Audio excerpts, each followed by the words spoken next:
안녕하세요. 박용덕입니다. 2024년 제35회 공인중개사 시험 대비 핵심 비교 정리 17번입니다. 암기 프린터 17번이 되겠습니다. 암기 프린터는 네이버 카페 박용덕 박사의 부동산 여행에 회원 가입하시고 다운로드 받을 수 있습니다. 자, 임의적 등록 취소입니다. 임의적 등록 취소, 상대적 등록 취소, 등록 취소할 수 있다. 또는 상등치, 임등치, 임취, 상취 이런 식으로 강의하시는 분마다 다 다르게 표현을 하죠. 등록을 취소할 수 있다. 취소할 수 있다는 안 할 수도 있는 거죠. 따라서 취소할 수 있는 사유에 해당되면 또한 업무정지 사유에도 해당됩니다. 취소를 안 하면 업무정지 처분을 할 수 있을 것입니다. 이중사무소입니다. 1번. 그리고 이중계약서인데요. 앞에서 우리 이중등록, 이중소속은 절대적 취소였죠. 물론 소속공인중개사가 이중소속하면 자격정지고요. 자격정지기간 중에 이중소속하면 자격취소입니다. 그러나 이중계약서, 이중사무소는 임의적 취소 사유가 되겠습니다. 사무소를 2개 차리는 것은 몰래 할 수도 있지만 이중등록은 몰래 할 수 있는 게 아니죠. 등록관 증이 등록을 해줘야 되니까 이중계약서 또는 서로 다른 둘 이상의 계약서, 다운계약서, 업계약서, 거짓계약서 같은 말이죠. 그 다음에 3번 법제 14조 겸업제한 위반입니다. 우리 암기 프린터에는 24번에 보면 겸업할 수 있는 게 6가지가 정해져 있죠. 주택, 상가, 임대 관리, 부동산 이용 개발에 관한 상담, 개업공개사를 대상으로 경영기법 및 경영정보 제공, 주택 및 상가 분양 대행, 도배이 사업체 소개 등 용역 알선, 경공매 매수 신청 대리 할 수 있습니다.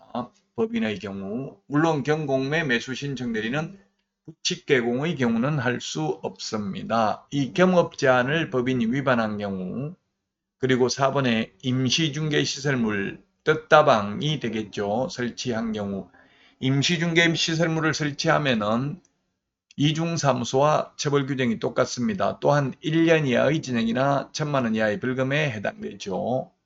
업무 보정 설정을 하지 아니한 경우 업무 보정 설정을 하고 보장금액 등을 설명하지 않는 경우는 100만 원 이하의 과태료가 되겠죠.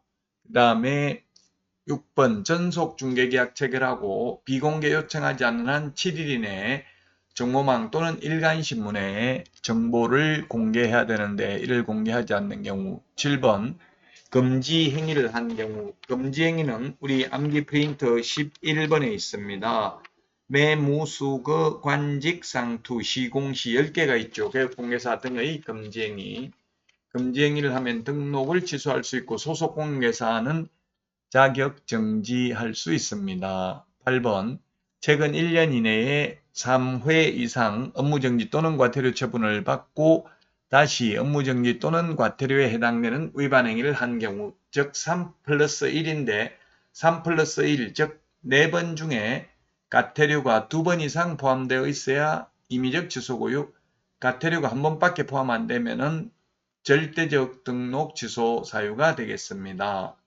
9번 최근 2년 이내에 2회 이상 독점규제 및 공정거래법 위반으로 과징금 또는 시정명령을 2번 이상 받으면 등록을 취소할 수 있습니다. 10번 6월 초과 무단휴업 등록 취소할 수 있습니다. 3월 초과 무단휴업은 100만 원 이하의 과태료죠.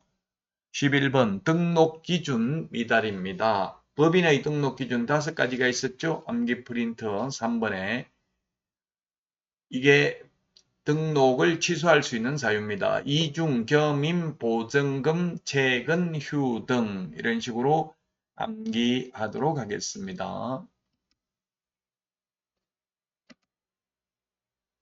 자, 등록이 취소되면 7일 이내에 등록증을 반납해야 됩니다. 중개사무소 개설 등록 취소, 자격 취소, 매수 신청 대리인 등록 취소 3개는 7일 이내에 반납을 해야 됩니다. 거래정보사업자 지정 취소는 취소라도 반납 규정이 없습니다. 업무정지, 자격정지는 반납하지 않습니다. 청문 실시인데 청문, 들을 청, 들을 문이 청문인데요. 청문은 자격 취소, 등록 취소, 지정 취소 3개만 청문을 실시합니다. 매수 신청 대리인 등록 취소는 청문은 실시하지 않고 매수 신청 대리인 등록증을 7일 이내 반납은 해야 됩니다. 거래정보 사업자 지정 취소는 청문은 하지만 지정서를 반납하지 않는다는 점을 주의하셔야 됩니다. 청문 3개, 취소 3개가 청문이고요. 그 다음에 반납도 취소 3개가 반납을 해야 됩니다. 매수 신청 대리인 등록 취소는 취소라도 청문을 하지 않고 10일 이상 기간을 정하여 구술 또는 서면에 의한 의견 진술 기회를 부여해야 됩니다. 등록 취소되면 3년간 결격 사유에 해당됩니다. 물론 예외적으로 등록 기준 미달로 등록 취소된 경우, 사망, 해산해서 등록 취소된 경우, 결격 사유에 해당되어서 등록 취소된 경우에는 등록 취소되고 나서 3년간 등록할 수 없다는 규정을 적용하지 않습니다. 자, 그러면 문제 보도록 하겠습니다.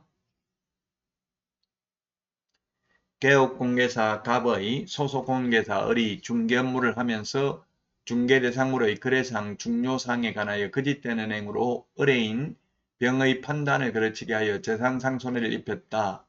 공인중개사 법령에 관한 설명으로 틀린 것은 했는데 을의 행위는 자격정지 사유에 해당한다. 거짓된 은행 금지행위니까요. 금지행위 거짓된 은행 1년 이하의 징역이나 1,000만 원 이하의 벌금이고요. 3번 금지행위하면 등록을 취소할 수 있습니다. 4번 을 직원이 징역 또는 벌금형을 선고받은 경우 갑 사장은 을 직원의 위반 행위를 방지하기 위하여 상당한 주의와 감독을 게을리하지 않았다 하더라도 벌금형을 받는다. 이게 틀렸네요.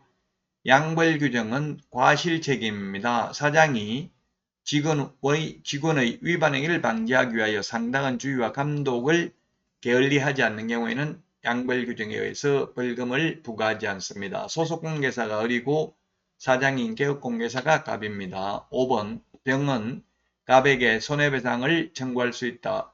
병이 손님이죠. 손님 의뢰인. 의뢰인의 경우에는 을에게도 청구할 수 있고 갑에게도 청구할 수 있습니다.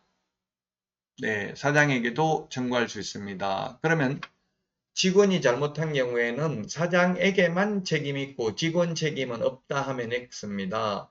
사장에게도 책임 있는 거지 사장에게만 책임 있는 것은 아닙니다. 직원이 잘못한 경우 직원을 다른 말로는 고용인이라고 하죠. 고용인에는 소속공개사, 중개보조원 두 가지 형태가 있습니다. 자격증을 취득해서 취직했으면 소속공개사, 자격증 없이 취직했으면 중개보조원이죠. 자, 이번 시간 여기까지 하고요. 다음 시간에 찾아뵙겠습니다. 다음 시간에 만나요. 안녕.